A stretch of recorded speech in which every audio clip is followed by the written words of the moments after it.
Olá, tudo bem com você? Bom dia. Queria trazer uma reflexão para você nesse dia.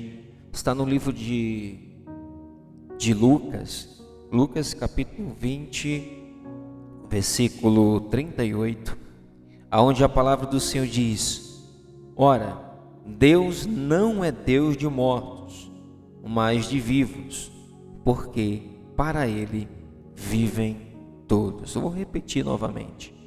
Ora, Deus não é Deus de mortos, mas de vivos, porque para Ele vivem todos.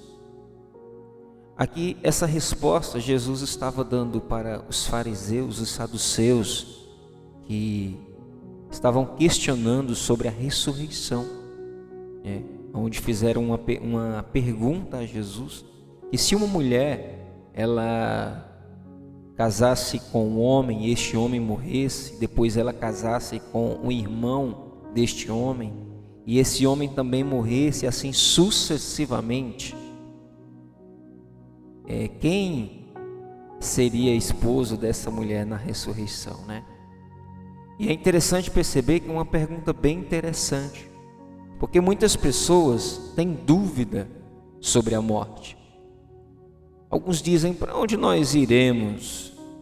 Para onde eu irei depois que morrer?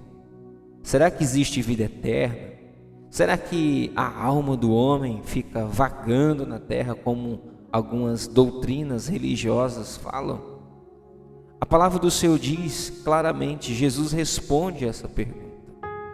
Então, a vida ela tem continuidade, exatamente. A frase quando o Senhor diz: para Ele vivem todos estão vivos para o Senhor, indica que aos olhos de Deus, a existência daqueles que são fiéis, a existência daquelas pessoas que deram sua vida, que não se envergonharam do Senhor, do Evangelho. A palavra do Senhor diz que aquele que não se envergonhar do Senhor e da sua palavra, também o Senhor não se envergonhará dele, sabe? Então, lógico que não é uma troca, mas é uma questão de fidelidade.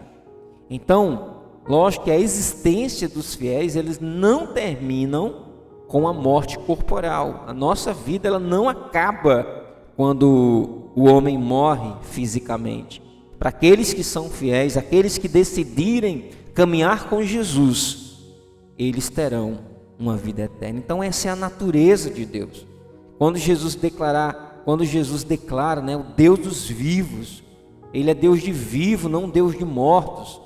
Deus está provando que aqui a sua fidelidade, as promessas que Deus fez lá nos nossos patriarcas, que exige uma existência contínua em um estado futuro. Então, a prova da ressurreição é um argumento a qual o próprio Jesus, ele se baseia na Torá. Então, se Deus é Deus de alguém, se Deus ele governa a vida de alguém, essa pessoa também deve viver para Ele. É exatamente isso que você está ouvindo. Se você vive para Deus, assim também será na sua ressurreição. Vale a pena servir ao Senhor, vale a pena servir a Cristo. A minha pergunta era bem prática para você que está me ouvindo nessa manhã. O Deus que você serve é o Deus de mortos ou o Deus de vivos?